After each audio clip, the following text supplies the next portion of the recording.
So, does the fact that these plants can potentially cause irritation for your pets mean that you can't have them? Not necessarily. Hi everyone, I'm Amanda Roberts. I am a full-time grad student, part-time content creator, pet parent to Artemis and Gordon, and I'm a bona fide plant mama. For me, being a plant mom is all about self-care. The act of caring for a houseplant comes with a wide variety of health and wellness benefits, not to mention that caring for something outside of yourself can be a really rewarding experience in and of itself. Our lives can be super busy, super stressful. I know I'm stressed all the time as a grad student. It's super important to find opportunities to de-stress, and caring for houseplants is a perfect opportunity for that. Snake plants are a great plant to get you started. They are spiky, multi-leafed plants, and they're super popular because they are chill, low maintenance, hard to kill. They do great in lower light conditions, so if you have a darker space, these are an awesome option to get you started.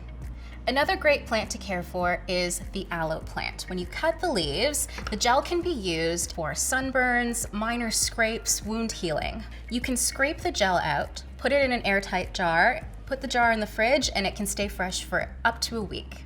This is a golden pothos. There are many varieties of pothos, but generally they're basically the OG houseplant. They are everywhere, and for good reason. They are super easy to care for. The leaves wilt when they need water, and they're basically talking to you and letting you know to water it, and they vine beautifully. Speaking of plants and stress, there are some studies that suggest that air quality, temperature, even humidity can have an impact on our physical and mental well-being. It makes sense if you think about it, right? Our bodies don't want to breathe in air that is extremely hot, extremely cold, too dry, or too humid. If you have a lot of humidity in your home and you're looking for a plant to completely dehumidify your space, the bad news is that's probably not going to happen. All plants absorb some humidity through their leaves, but most studies show that it's not enough to tangibly dehumidify a space. If that's the case, you're gonna want a dehumidifier, but your plants can help. First up is the Phalaenopsis orchid. These are super popular, very common. You've probably seen them in your local supermarket. They have these long roots because they're actually adapted to hang in the branches of other plants and absorb all the moisture, humidity, and nutrients that they need through their roots from the air. I'm gonna lift this up and show you. The orchid actually doesn't live in soil. As I mentioned, they're adapted to dangle their roots in the air. So to simulate that environment, orchids can grow in either sphagnum moss mixture or a bark orchid mixture. So you run the orchid under the water, probably about once a week. The bark absorbs moisture, and then the orchid absorbs moisture from the bark. Next up, we have air plants. These are similar to orchids in that they don't have soil and they absorb the humidity, moisture, nutrients through their leaves. For these, you can mist them every day, or what I like to do, keep it simple, soak them in water once a week. Just keep the little bulb out of the water. Last but certainly not least, as you can see, she announces her presence and takes up most of the screen. This is the very Instagram famous, Pinterest worthy fiddly fig. Fiddly figs are the divas of the plant world. They are a little bit high maintenance, but they're native to Western Africa, so they love humidity. So if you're looking for a humidity friendly plant, this one might be your gal.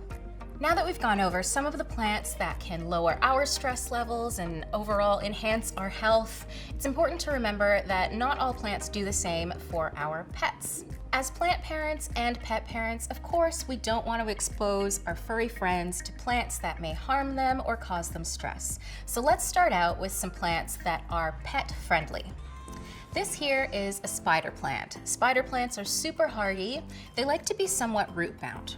Root bound is when a plant is stuck in its pot, the roots grow round and round, the pot is maybe slightly snug for it. These like that.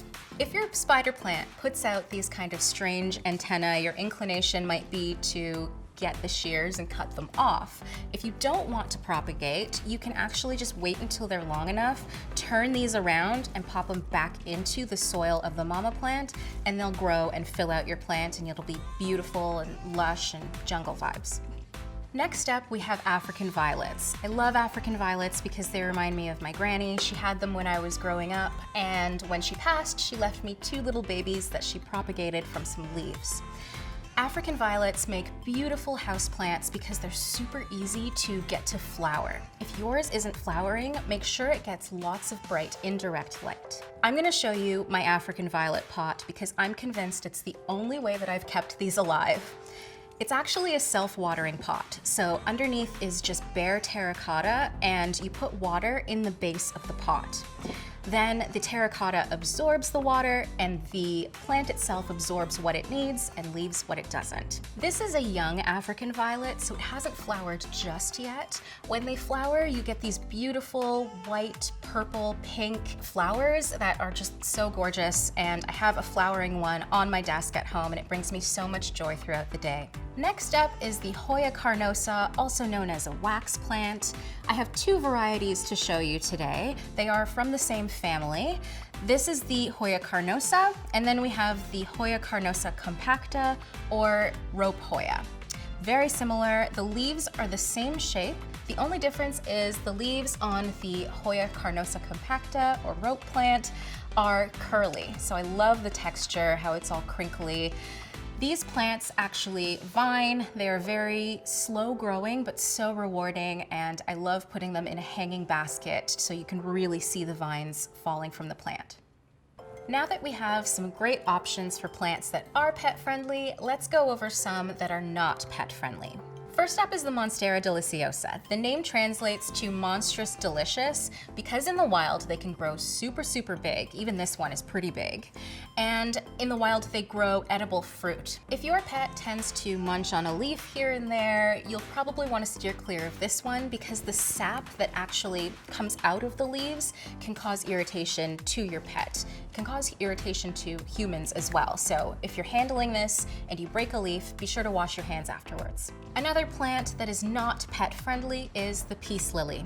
These guys love to be damp. They have these beautiful, big glossy leaves. And if you buy a peace lily, more often than not, it will be flowering and they have these cute white flowers.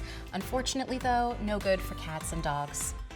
Next up is a rubber plant. This is also known as Ficus elastica. They are super popular on Instagram because they make beautiful floor plants. You'll often see them in a basket just like this. I like to put mine on a cute low step stool to give it some height, fill out my space a little bit better, and it also has the added advantage of keeping it up away from my cat, who can sometimes get curious about a leaf or two. I actually have quite a few of these plants, and I have pets as well. It's all about being mindful of where you put them, how you style them. It might be an option to put it on a low step stool, to put it up on a shelf, or hang the plant so that pets cannot get it. Well, there you have it, a couple of ways that houseplants can help your health and well-being.